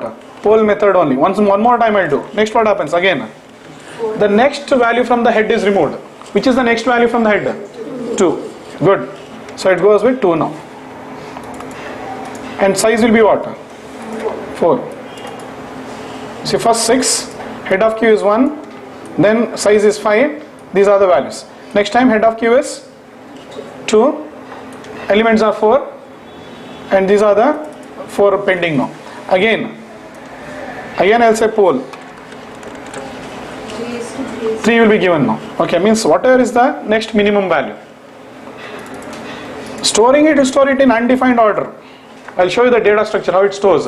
Understood? But while giving out, it will give it in the priority like this. Means, and the highest priority means highest priority is given to minimum value. That you understand now. Highest priority is given to, or the first preference is given to minimum value.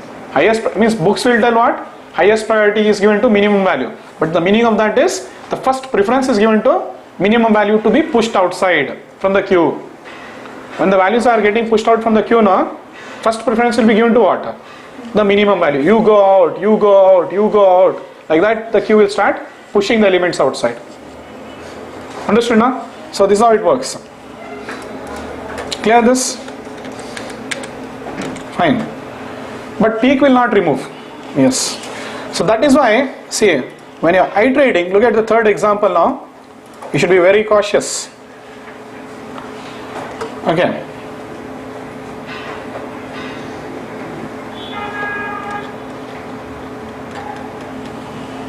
Now iteration I am showing you. Be careful here.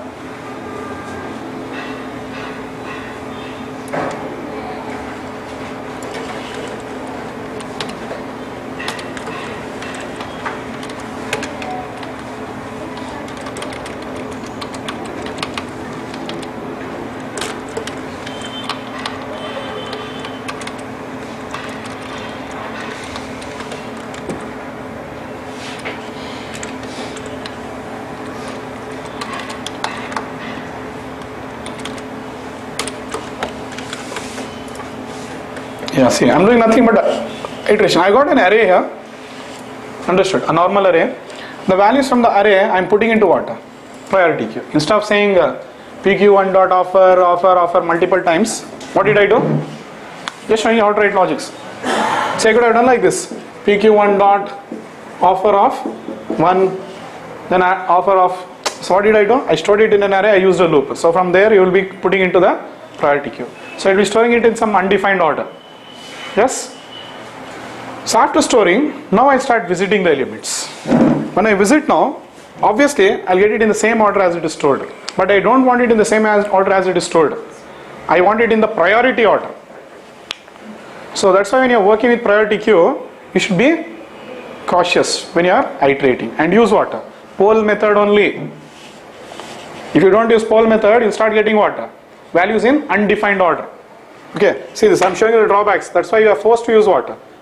Poll method always. Poll or peak. But peak will not remove it. That's the problem. If you want to only get the value from the head, peak. But it will remain. Poll will get plus remove. See this iteration now?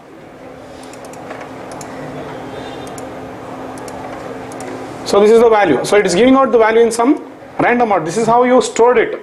From the array one by one I put it into what? Priority queue. but this is how it is storing it. Done. Fine. Next. So now see, just I will remove this. I can use an NS for loop also. Still if I use iterator also same story. If I used for each loop also same story.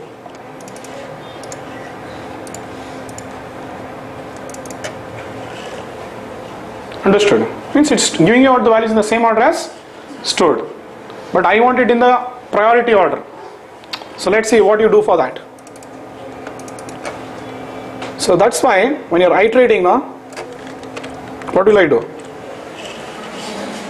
Look at this now. itr2 dot has next. Has next fine, but I'm saying pq1 dot poll. So it will go on, means it will check is there a next element? Fine. But poll, give me from the head. If there is an element, give me from the head. You'll be having some values there. If there is an element, give me from the head means it will give the minimum value. Again it will iterate. Is there an element? Yes. But poll will always give you, don't worry in what order it is stored. But while pushing the values from in the queue now, one by one, it will be sending the least value. Minimum value, minimum value, minimum value, it will be storing. You think like this. All these elements are stored now. What are the different values?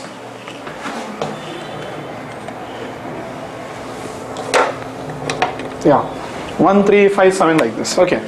See, assume that we are adding 1, 3, 5, 6, no order, undefined. But I'll clearly draw the data structure and show you how it is happening internally. This is one conception idea I'm giving you. Conceptual idea. So this is how they go in. So only you can add here values with priority. Values with priority means comparable values. You cannot add in priority queue what? Non-comparable values. So since integer is overriding what? It's implementing comparable interface and having compare method, you can add it. Understood? So it will be added. But when they come out in the queue, okay, see in the queue they will be coming out now one by one they will come out after storing it. Okay, first preference will be given to the least one. So when you print, this is how it prints in some random order. But when you use poll, see here I'll call poll. Priority is in priority out. So when it is coming out by using what? Poll method, first one will come. Then 3 will come. Then 5 will come. Then 6 will come like that. Then one by one, 9. So in this order only it will be pushed outside. One by one it will start pushing. So that's why when I iterating now, if you iterate, if you don't iterate it properly, it means if you use the iterator, you will get it in this order, random order, undefined order. But if you use the poll method, you will get it in the priority order. Understood? So be careful when you are visiting the elements of priority queue. So don't use the iterator also, means if you use it, okay, but be careful, use the poll method. So here see, this is one iterator I am doing. The next what I am showing you is for each. There also I will get the next element, that's it. Because I am telling PQ1, from PQ1 what it will do? Simply it will give a value. Enhanced for loop is nothing but what? Iterator only, no? If you see in the bytecode. Dot class file it's bytecode only. So what it will do? Simply it will give the value. And you will use it. So here also what is undefined.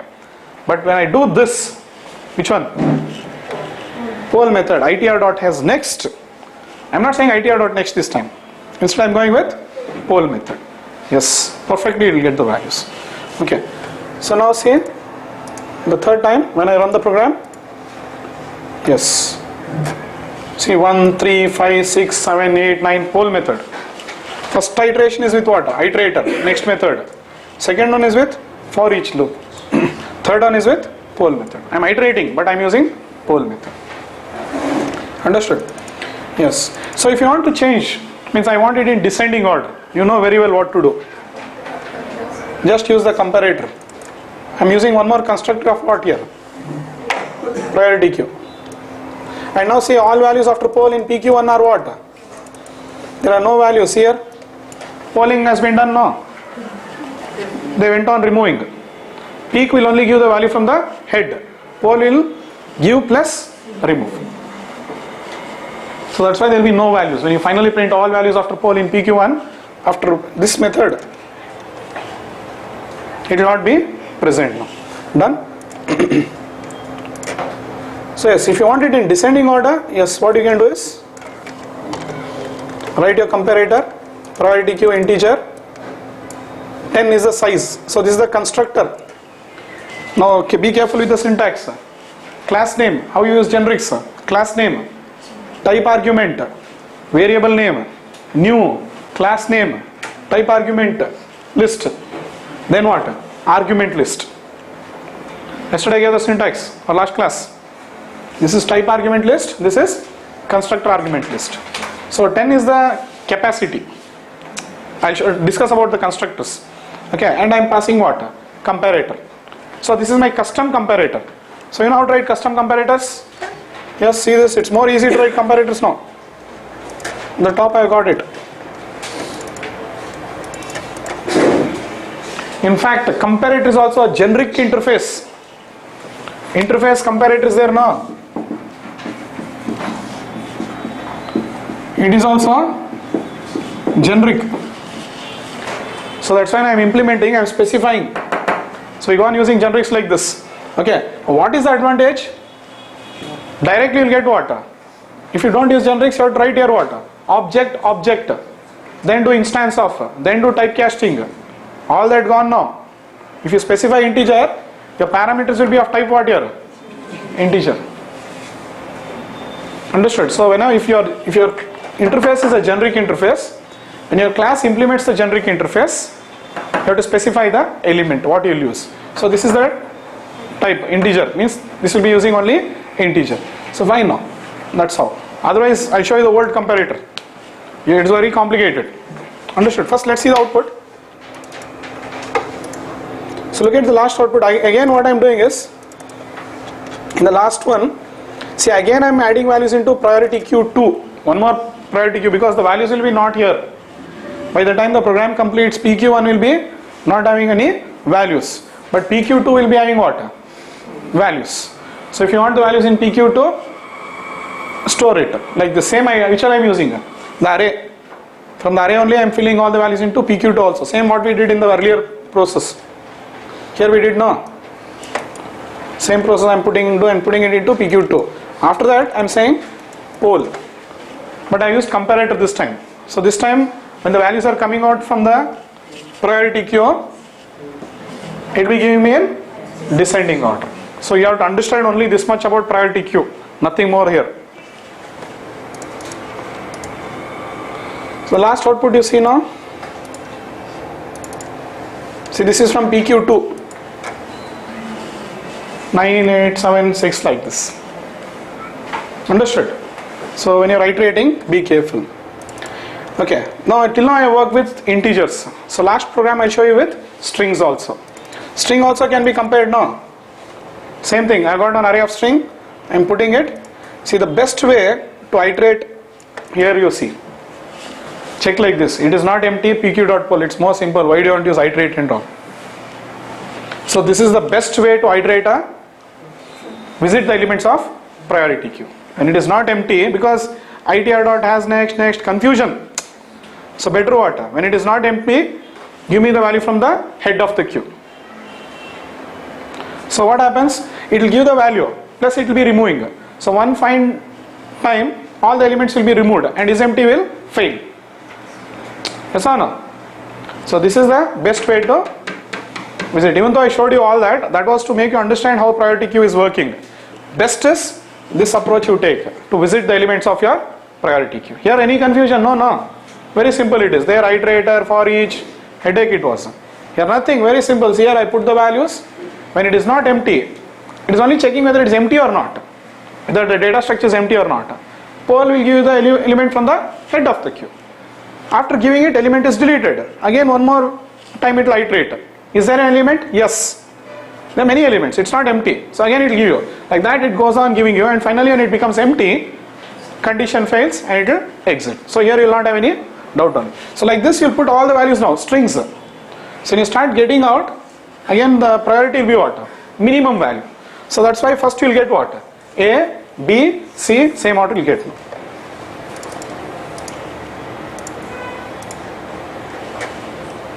Best now. So remember, again you cannot add dissimilar value here, and you should add comparable objects. So even if you add your custom data type, supply the comparator like employee and all that. If you add, better what you should do, supply the comparator, otherwise you cannot put it into the priority queue. So based on your priority, it will start giving you the employees outside. Which employee you want, it will give you now. Whichever employee, if you go for the employee ID, the employee ID with the least or highest, you decide. Understood? Yes. So now you understood how it works. Okay. A little, let me explain about this data structure. Just see, if you understood this much, that's all. So from the interview point of view, what you have to understand about priority queue is, when it will store in some undefined order, but when it gives out the value from in the queue, it will be giving it in the ascending order. We actually call that as ascending order or natural order.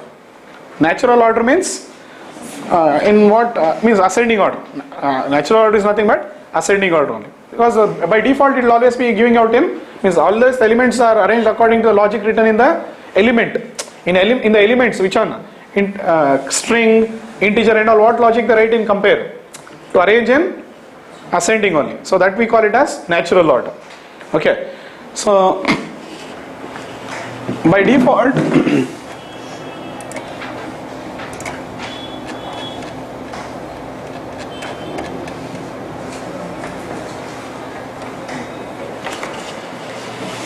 see, by default, the values in the priority queue, storing you don't bother, but when it is from the interview or from usage point of view, that much only you have to understand. What you have to understand is, it will be stored in some undefined order, but when the elements are coming out from the priority queue, the highest priority will be given to the minimum value and it will push out.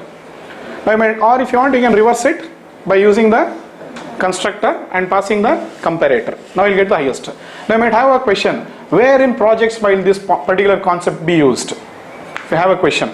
Okay, supposingly you think, railway tickets, so there sometimes online bidding will happen.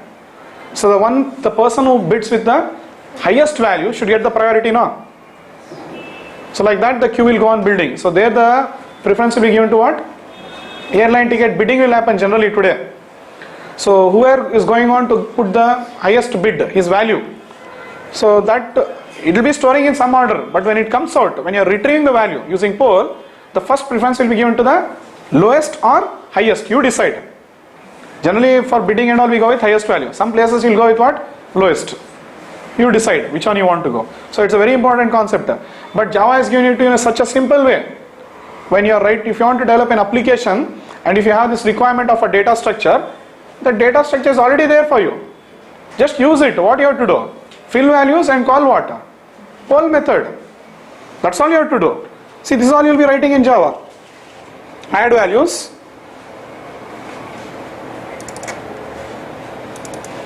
Add values, however you get, that's all. Poll, what you will get now? Either the least one or highest one, depending on your comparator logic.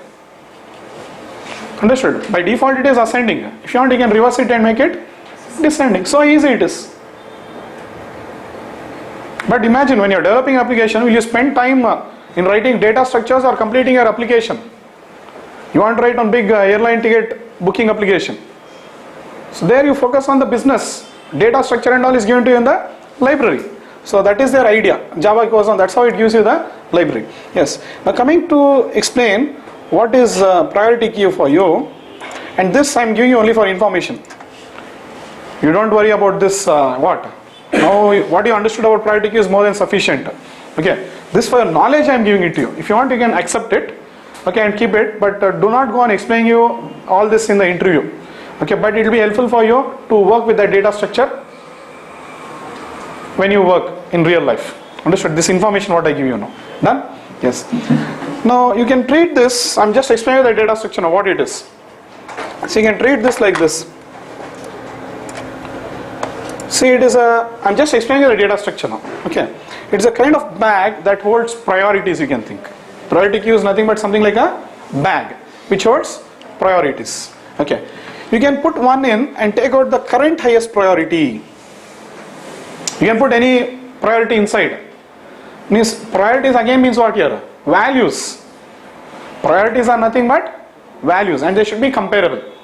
Okay, but the one which comes out will be having the priority queue will give priority to the highest priority, and the highest priority by default is what? Minimum value, or ascending order, or natural order. Okay, so you can put one in and you can take out of the current highest priority. Priorities can be any comparable values like integer, string, etc. Yes. Now in a default highest priority is minimum value. I am explaining the data structure now. Ascending order or natural order.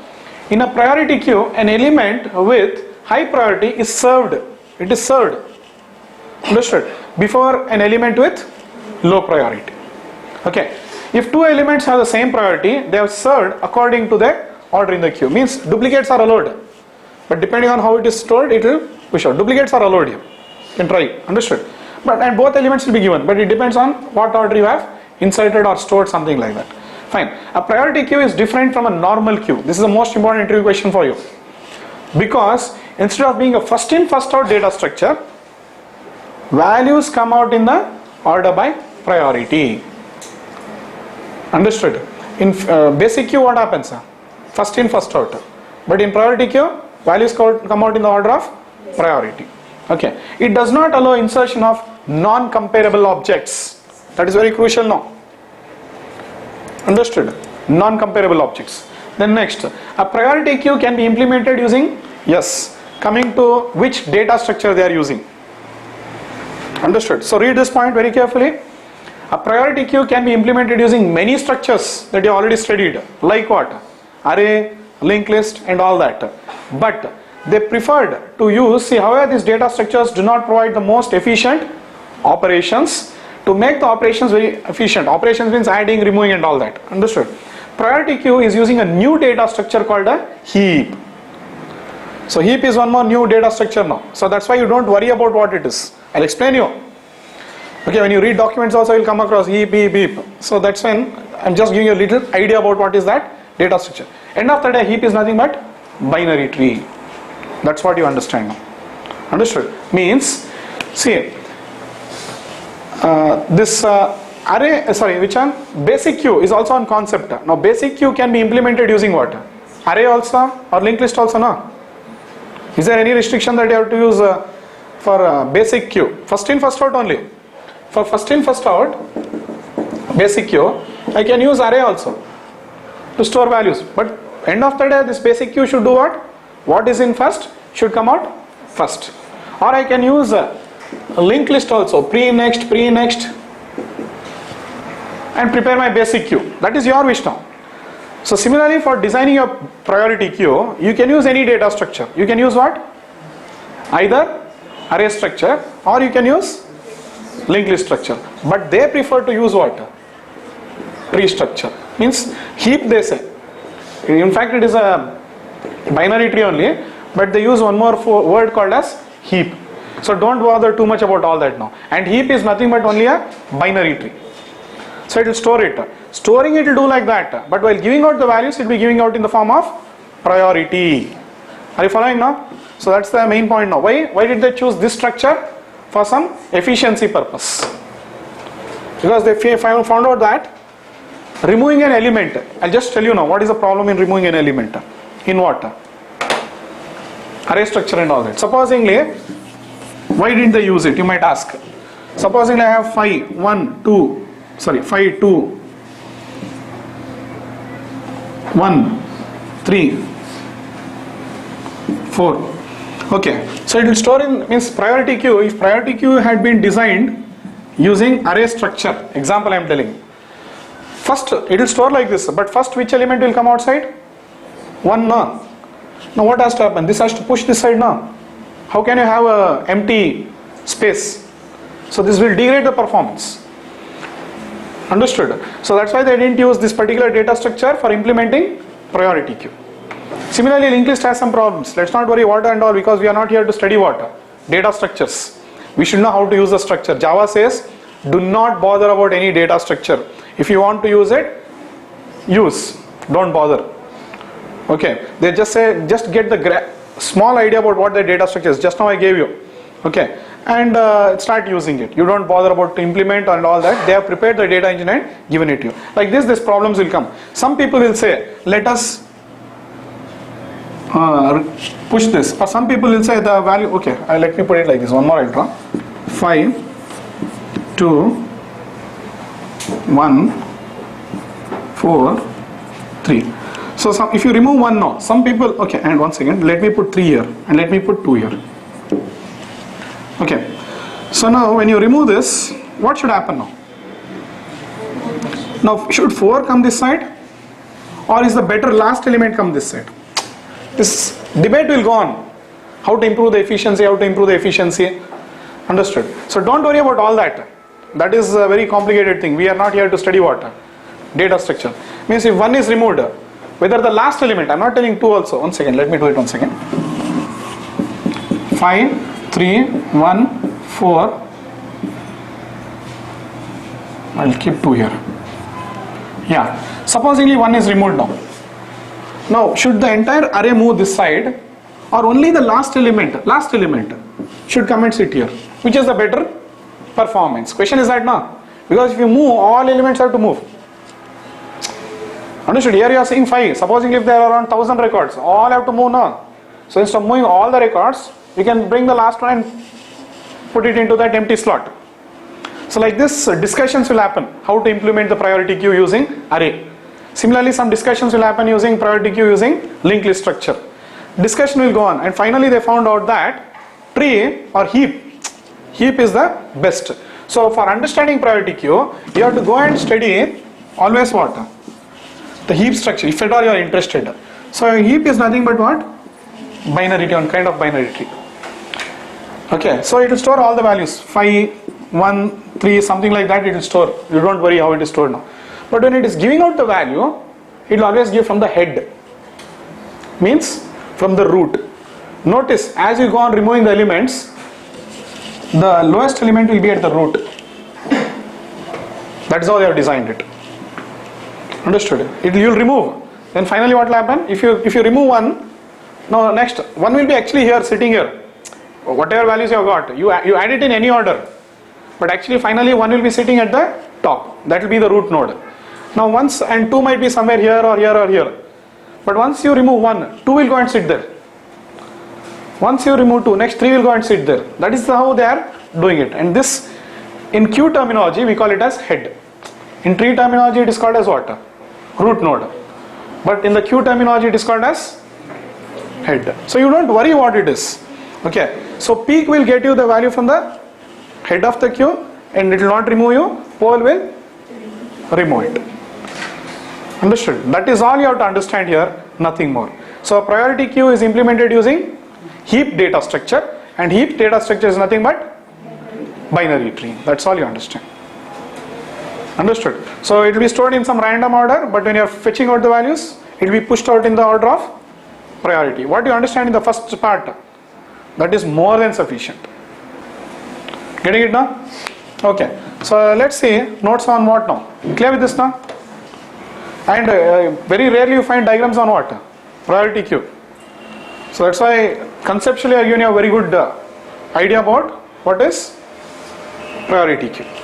Okay. And very important also, because nowadays a lot of online biddings and all that will happen. So in many projects, especially in shopping bidding sites and all, priority queue might be used. So don't neglect them. That's what I told you. I am teaching you the most important subjects in the library. Okay, which will be really helpful for you in your future life.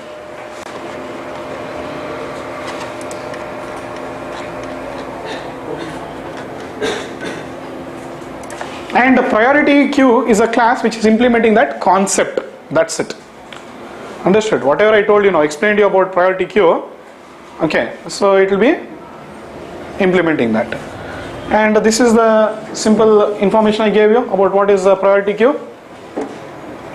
I finished. This is only talking about what? Means I have introduced what is linked list, what is hash table, what is tree structure. Like that I am introducing you what is priority queue. Some notes on, yes, you need some documents. It is there. Yes, very simple. Priority queue is a class implementing what? queue interface and is present in java.util package.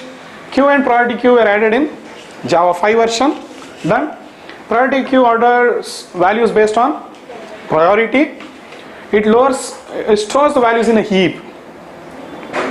Understood? It stores the values in a heap. And what is heap means? A heap is a new data structure and uses binary tree. That's it. Don't bother internally into it. The next, priority queue is a class used to store multiple objects. Duplicate values are allowed. It allows only comparable objects. Okay. Dissimilar values are not allowed because they cannot be compared. Null values are not allowed because it cannot be compared. The elements in priority queue can be used by only iterator, not list iterator. I mean to say not list iterator. Fine. The element should be always accessed by using poll method. That is very important now. Okay. While iterating, otherwise the values will be accessed in an undefined order. Next point. Priority queue stores values in an undefined order, but when the elements are pulled from the queue, it orders the values from the queue in a sorted order. When you are pulling it out, it will give it in the sorted order. Default is natural order or ascending order, but if a custom comparator is used, the values can be ordered in descending order also.